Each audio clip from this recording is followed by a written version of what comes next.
Hello, everyone. Welcome to our story.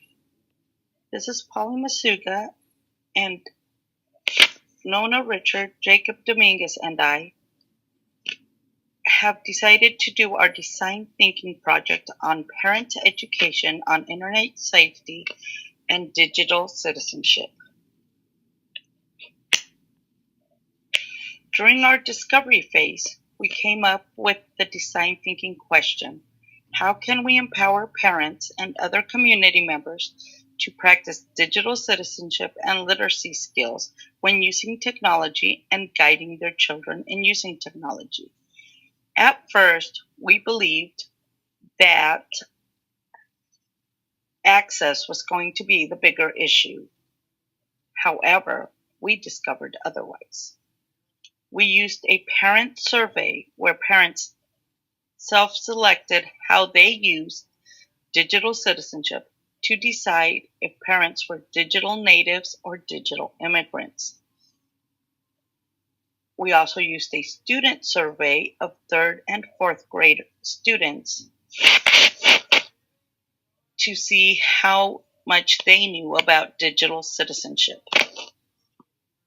Our expert interview was of a superintendent who has helped set up rural access centers for students and parents in her district, and has also implemented internet classes for parents where they learn to use email and social media, as well as just simply learning how to use the computer. One of the first things we did when doing this phase of the project was to create a students and parents survey as well as an expert survey. For the parent survey, some of the questions that we asked were about access to technology, since we first believed that one of the major obstacles for our students and our parents were or was access to technology.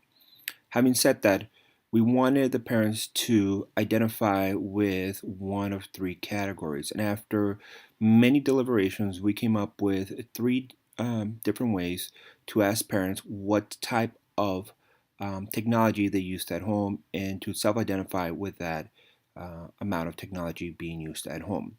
One of the questions we asked was: are all members in the family have access to a computer or device and regularly use them for educational purposes? Then we also ask: all members in the family have access to a computer or device and sometimes use it for educational purposes? And finally, some members in the family have access to a computer or device, or if they don't, they go to the library and actually use the technology at a library or somewhere else. We were fairly surprised by the results because we first believed that we were going to get a response of access being the issue, but as you see from our graph, 66% or two-thirds actually have access to technology and use it regularly for educational purposes, while 33% have access to technology but only sometimes use it for educational purposes. One of the reasons why there could be a difference in this is because some schools are more um, ahead in implementing technology at the different grade levels, while other ones are still trying to do that. So that was probably one of the reasons for the discrepancy. Of the 13 surveys that were brought in, those surveys were split among three different schools. Two of them, one in Borrego Springs, one in El Cajon, and then the other one in Rancho Santa Fe. When we received the surveys, one of the most interesting things that we saw is that 100% of parents said their child had never been cyberbullied. Now, these are parents who have children both in the elementary, middle school, and there was a parent at the high school level. And I'll go a little bit more into that in a second.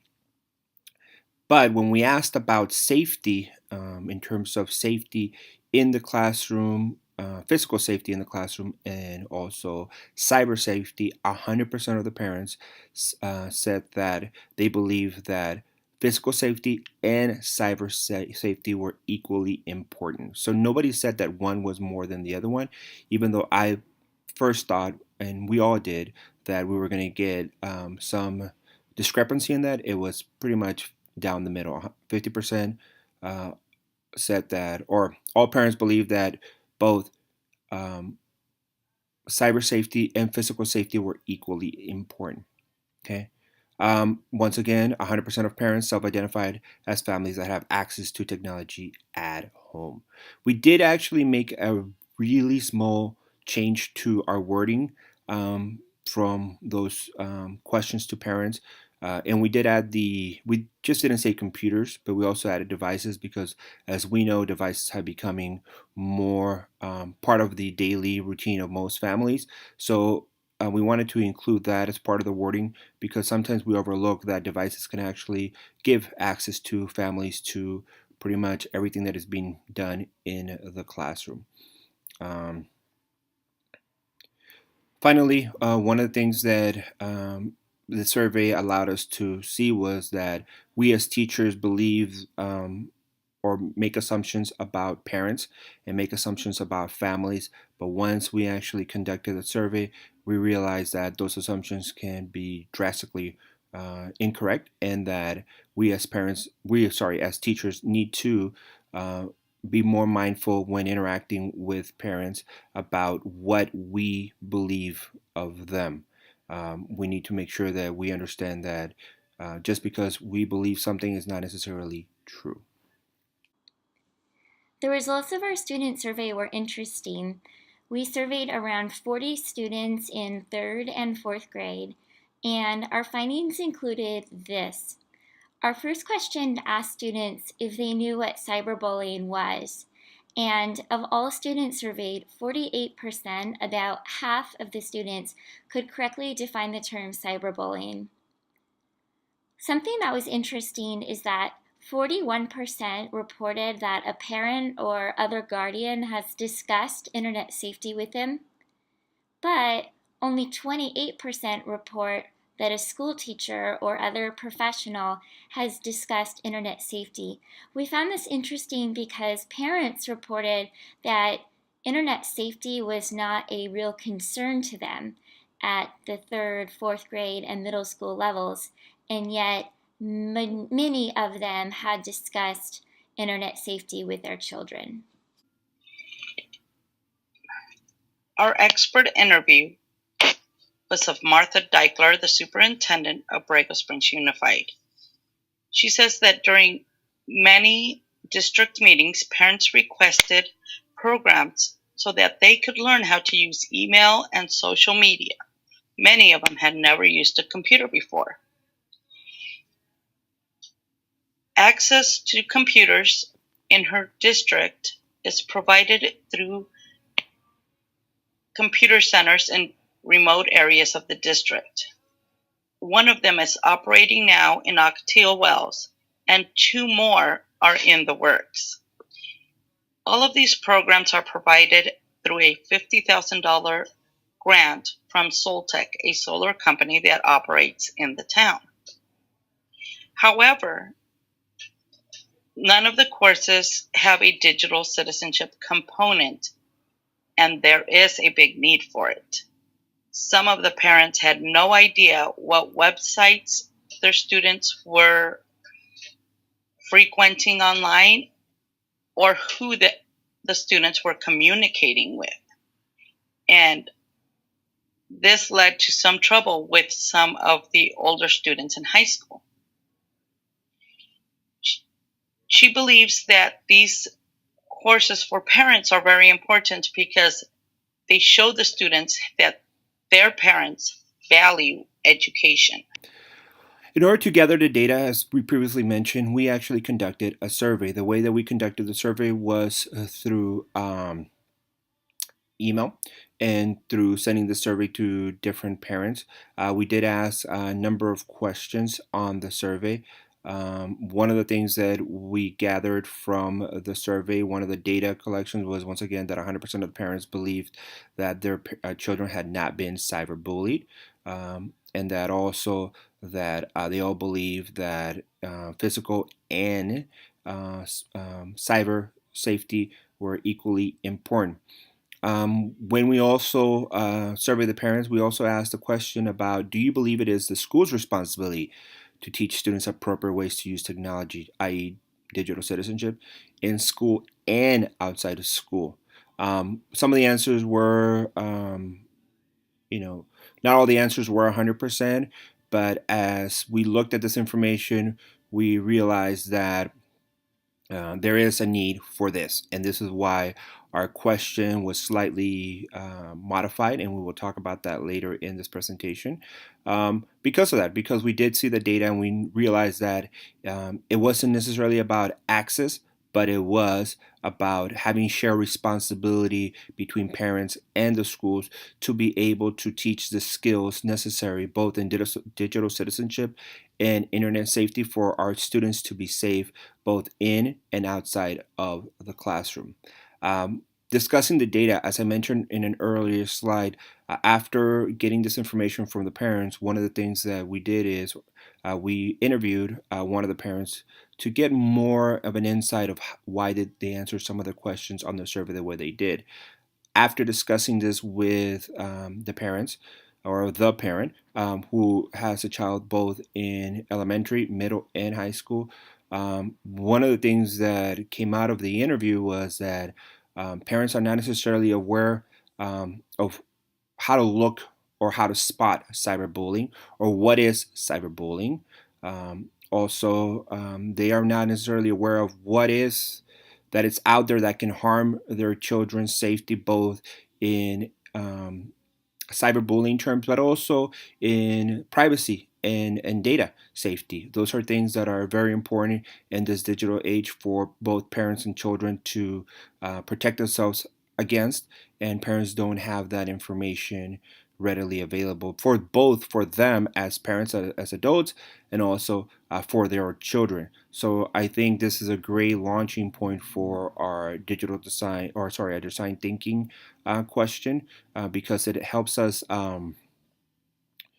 build something around that will help both parents and children in the future and provide that safety for both of them that they need as we move forward in this digital age. For our interpretation phase, what we used was Real-Time Board at www.realtimeboard.com. One of the reasons why we used this was because it allowed us to collaborate in real time using multiple tools. One of them being the actual sticky notes. And the sticky notes could be color coded, they could be moved around into our system. And so it was a great way for us to be able to collaborate. What we ended up doing is we ended up color coding our sticky notes into orange for parents, information that we got from the survey from parents, blue for students, information we got from the survey from the students, and the light green for experts. And we wanted to do this so that we could see where the different answers would fall into and what themes it would fall into. After reading the information and looking at it in multiple ways and moving things around and discussing for a good amount of time, we ended up having three different themes or three different categories. And it was parent community involvement, live instruction versus screen time, and student safety. So what we did is once we had those themes, we started rearranging the actual sticky notes into those themes underneath, as you can see. And we ended up that with the parent community involvement, most of that was through the expert information, that the live instruction versus screen time was both parent information and student information. And then finally, the student safety was all three of them. That's how we ended up coming back to the question that we will talk about in a later portion of this presentation by looking at the one that basically dealt with all three aspects: students, parents, and the expert. So, once again, the interpretation phase was a collaborative effort. We basically took the information from the surveys and posted them directly into sticky notes that we could actually manipulate in real time and have discussions and discuss what is the social justice challenge that we're facing through this digital design, or sorry, design thinking process. And one of the things that we ended up with is the social justice challenges to actually inform parents of what is out there and to make sure that they're aware and to have a collaboration between the teachers, the school, the community, and the parents as well as the students to be able to have a common language and have common solutions to an issue of lack of awareness. And we want to make sure that parents are aware of what's going out there, that students are aware of how to be digital citizens, and also the community as a whole is aware of how to actually do this as well. Okay, so once we've gathered the data and we went ahead and discussed the interviews with both the expert and the students and the parent, we decided to modify our discovery question because we felt that the one we had before was too broad in a way that it didn't really hit, or it didn't really get to the root of the issue. So what we came up with was this. Instead of asking our previous question, we asked, how do we best educate parents at elementary and middle school levels on internet safety and digital citizenship? And the reason why we're focusing on parents and not students is because there are already courses being taught to students, but the parents don't have access to that information. And so we want to create something where the parents, along with the teachers, have the same vocabulary and have the same methods to protect students both outside and inside the classroom in terms of internet safety and also in terms of how to be good digital citizens. So some of the questions that arose from this particular question is, how do we promote internet safety and digital citizenship of students to parents? How do we achieve parent attention in a non-threatening way? By that we mean, how do we let parents know that this is important, but without them feeling like their kids are in danger? Then we also want to know, what are the best methods to present this to parents? There are many ways we can do this, but we want to make sure that the way that we do it is the most effective way. And there may be more than one way. What are some of the internet safety and digital citizenships resources out there for parents? We know that there are some for children, and we can maybe piggyback off some of those, but ultimately we want to design this for parents so parents become knowledgeable as well. And then finally is, when should we teach it? Beginning of the year, middle of the year, and how often? Do we need to have this be an ongoing series or a one-time workshop? Thank you very much for listening to our presentation and our story on design thinking. Through our process, we have changed our question. At first, like I mentioned before, we thought access was going to be the big issue. However, we found out that internet safety and digital citizenship were an even bigger issue, and access was already being addressed in different ways. So our question now is, how do we best educate parents at elementary and middle school levels on internet safety and digital citizenship? And our next step is the ideation phase. Thank you very much.